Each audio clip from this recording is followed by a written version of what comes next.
New Jersey is underwater.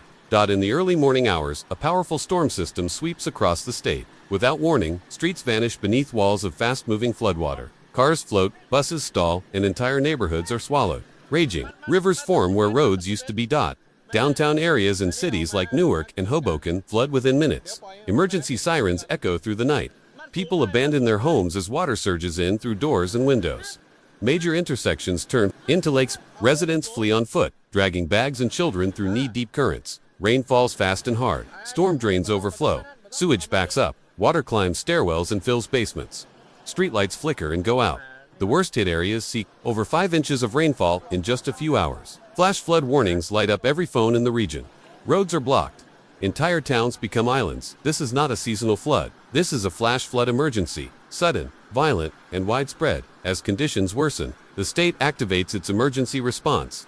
Governor Phil Murphy declares a statewide emergency. Local mayors in cities like Paterson, Elizabeth, and Jersey City order immediate evacuations in flood-prone zones. Emergency text alerts instruct residents to shelter in place or get to higher ground. Police and fire departments deploy rescue teams across several counties. Sirens scream through the darkness as first responders rush to flooded intersections. In Bergen County, barricades are placed across major highways now submerged beneath several feet of water. Swift water rescue teams enter the worst-hit areas with boats, life jackets, and ropes. Shelters open in schools and churches. Transit systems begin shutting down to prevent further danger. Across the state, thousands lose power. Emergency generators kick in at hospitals and public facilities.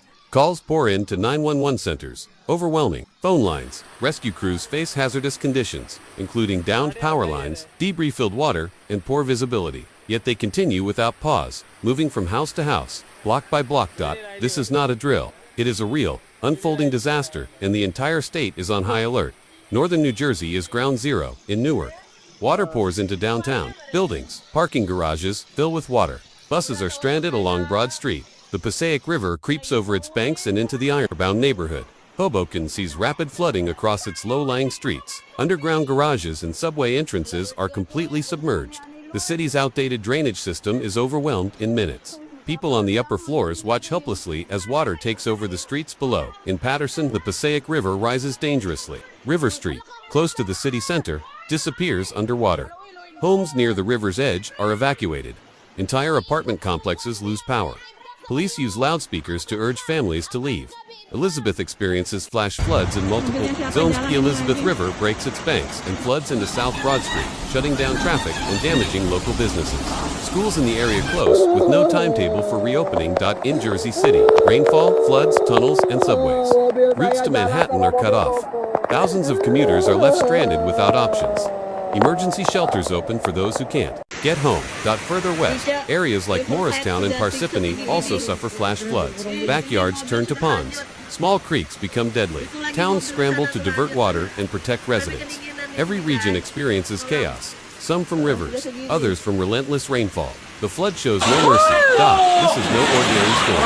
The flash flood is triggered by the remnants of a powerful tropical system that moves inland from the Atlantic. It collides with the cold front over New Jersey, producing intense rainfall in a short period of time. Meteorologists report that in some areas, over 5 inches of rain fall in just 3 hours, more than the entire monthly average. The storm moves slowly, trapping heavy rain over the same areas for too long.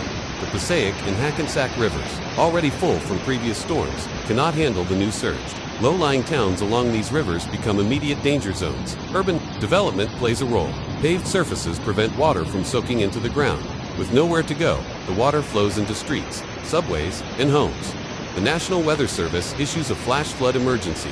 The highest level of flood, Alert for multiple counties. Radar shows storm bands building and shifting unpredictably. This is a perfect storm, a rare mix of atmospheric pressure, moisture, and terrain that leaves no time to prepare. And the cost is now measured in destroyed homes and lives at risk.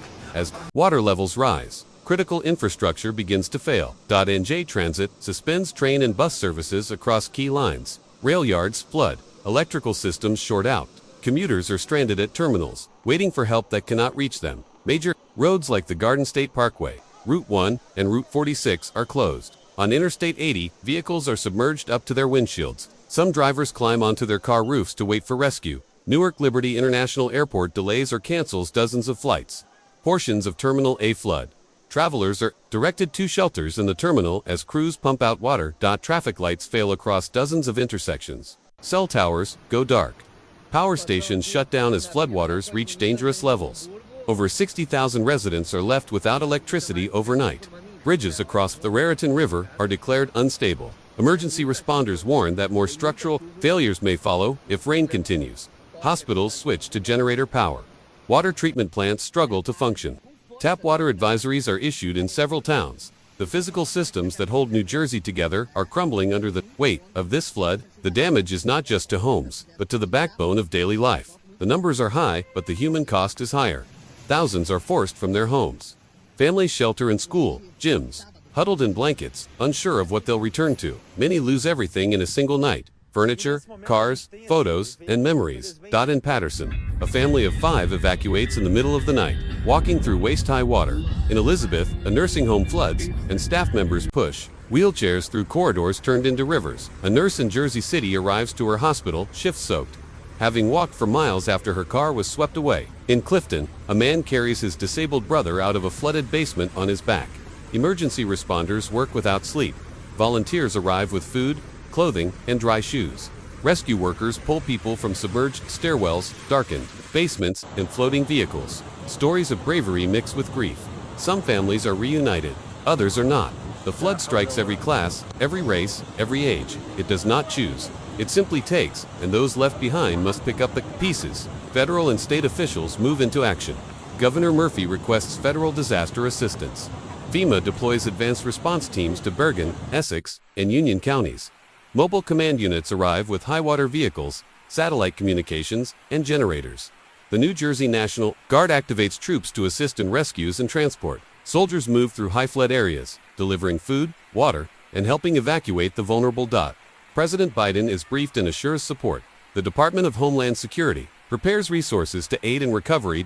Local mayors coordinate shelter locations and set up donation drives. The state opens a disaster assistance hotline and online reporting system for residents with flooded homes or missing family members. Government, at every level, moves quickly, but the challenge is massive. Resources stretch thin, and the water keeps rising. As night turns into morning, the disaster moves south. The Delaware River begins to swell, putting Trenton and Camden on high alert. Rural towns in Hunterdon and Salem counties report sudden flash floods in farmlands and backroads. Drainage systems built for smaller storms overflow. Roads built decades ago cannot handle the modern water load. Officials issue new evacuation warnings, urging people to leave before it's too late. Rain continues in bursts. With each downpour, another town tips into crisis. The danger zone widens by the hour. As of the latest update, rescues are still underway. Boats move through downtown streets. Helicopters circle overhead, searching for people trapped on rooftops or in attics. Shelters are full. Water remains high in several neighborhoods. Many roads remain impassable. Emergency crews are focused on medical calls and welfare checks. Utility workers try to restore power while wading through soaked substations. The storm system is weakening, but the damage continues. Water still rises in low-lying areas.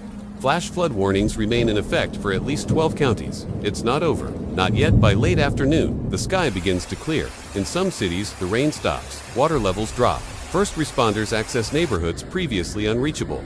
Roads begin to reopen. Volunteers flood shelters with supplies. Community groups deliver meals to seniors. Cell service is restored in pockets. Hospitals regain stable power. Cleanup begins, slow, muddy, painful, but the people are showing up, ready to rebuild. That is not the end, but it is a turning point. This storm will be remembered. New Jersey faced a flash flood of historic scale. Streets turned to rivers. Homes vanished underwater. Entire cities went dark. It's a harsh reminder that climate events are growing stronger, faster, and more unpredictable. Urban areas built on old systems are not ready for storms like this. Leaders will investigate, engineers will rebuild, but the lesson is clear. Preparation is no longer a choice. It is survival. The state will dry out, families will recover, but scars remain, etched in flooded hallways and lost memories. New Jersey stood firm, but the storm won't be the last. Stay safe, stay aware. See you in the next video.